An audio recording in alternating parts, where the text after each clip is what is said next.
What would you do with an extra $1,000? Today, I will provide my opinion on what I would do if I received a little extra cash. Now, you got a big bonus in, add on an extra zero, $10,000, $100,000. Keep listening because the same principles apply.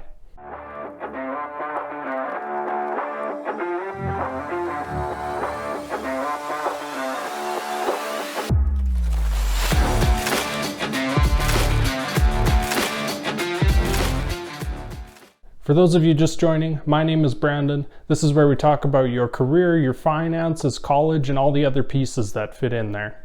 If you're as excited about this as I am, or you just landed here on accident, doesn't matter, hit the like button below. It's free to do so, and subscribe today if you'd like to see more content just like this. Anytime I make a video, I put myself in your shoes. Now let's take a look at what would happen if $1,000 landed on my lap, or $10,000, or $100,000, $1 million. My advice is boring, but it's simple, and it's going to be very effective. Let's dive in. Number one here, pay down consumer debt. I just read an article from Equifax the other day, and Canadian consumer debt has risen to $2.3 trillion in 2022, and that's about $21,000 per person. For those of you that know me, you know that I'm passionate about this kind of stuff. Now, I don't even want you to think about spending or investing this $1,000. If you have consumer debt, that includes student loans, car loans, credit card debt, home equity line of credit, you're going to pay it down today. I don't care what the interest rate is, if it's deferred, if it's to a family member, if it's to a friend, pay that debt down right away. Now, consumer debt is basically anything that you owe to other people that doesn't include the mortgage on your home. If you just have a mortgage and that's all you have left, that's not consumer debt. You could take this $1,000, throw it at the mortgage if you want, or you can move on to number two. That part is up to you. And if you're curious on where to start first and what debts to pay down first, I recommend using Dave Ramsey's snowball approach. It's simple, it's effective, it's easy to use. You're going to start with the lowest debt first, that being the smallest amount. Maybe it's a credit card, maybe you just got a little bit left on your student loan, maybe a little bit left on your car loan. You're going to start with the smallest debt. You're going to pay that one down first. And then you're going to move on to the next largest debt, the next largest debt. And this has been psychologically proven to be effective. It's not taking your debt with their highest interest rate, or doesn't matter here, guys.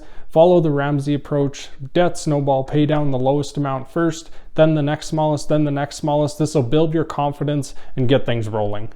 So you've paid down your debt. Time to move on to number two, TFSA or RRSP. Let's invest. So before you get into buying stocks or crypto, what I want you to do here is invest in your TFSAs, your RRSPs, these are your government registered accounts. This is going to set you up for long-term success and retirement. I recommend that you put this money in a low-cost index fund within that vehicle that's a TFSA or an RRSP. And what this index fund or this ETF is going to do, it's going to buy the broad market like the TSX or the S&P, and you're going to be invested for the long term here. You're going to average about 8% return, at least that's what it's been over the last 100 years.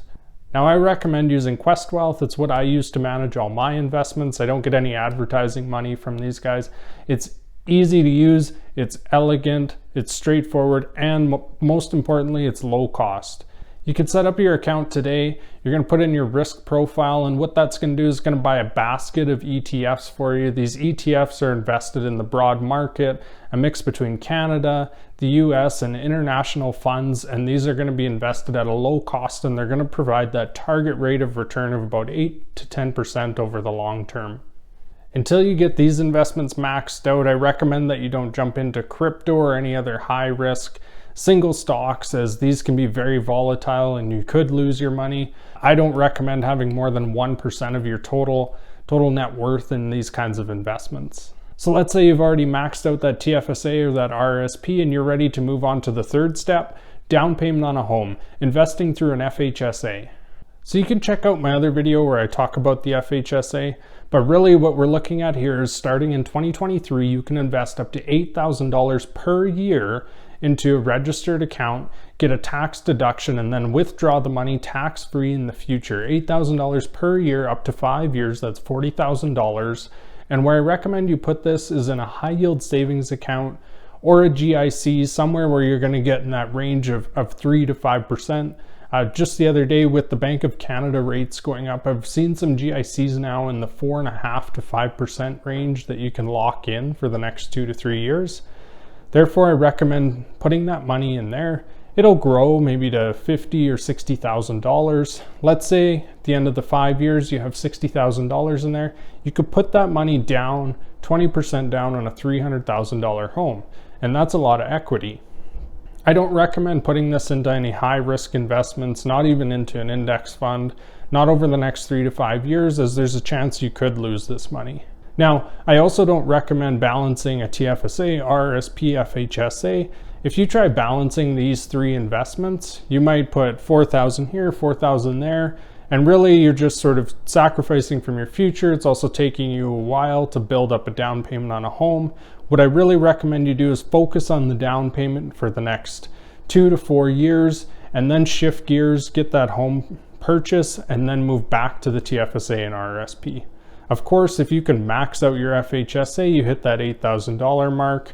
Maybe you can save above and beyond just in a regular savings account, or utilize your TFSA for a home purchase as well. It's really up to you.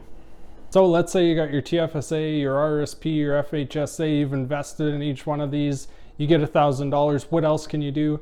Number 4 here, invest in yourself. Invest in the future. One of the greatest investments you can make is in yourself.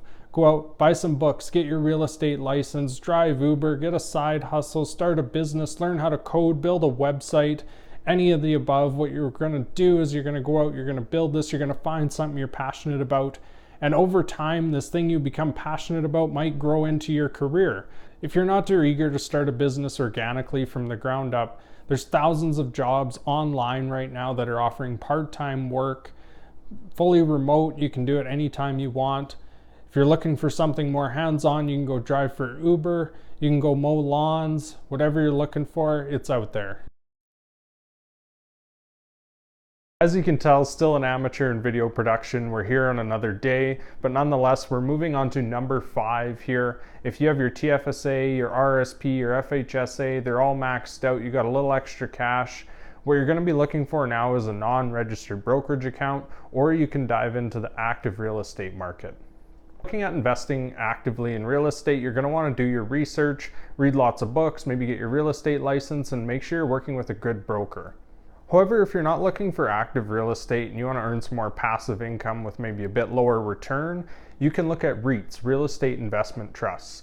And where you're going to find these is through your bank or brokerage. You're going to set up a non-registered account, and essentially you're going to invest in a REIT, which is a basket of real estate investments, and you can tailor this to residential or commercial or industrial. You can also invest in a whole basket of REITs, and that kind of captures the greater real estate market. You're going to get some very good returns out of here. They pay dividends of anywhere from 5 to 8%, plus the returns you're going to get on the appreciation of the real estate. It can be quite lucrative. However, again, you just have as much risk here as investing in the stock market. If you're not looking for real estate at all, you can also set up a non-registered brokerage account. Personally, I recommend using Questrade. You can invest, again, just in some index funds that are low cost. You can also get into investing in stocks. You can follow Warren Buffett's portfolio and invest in the stocks, same companies that he invests in. And this could also be really successful for you. It's really up to you at this point, but just make sure you get that TFSA, RRSP, and start saving up for a down payment on your own home first.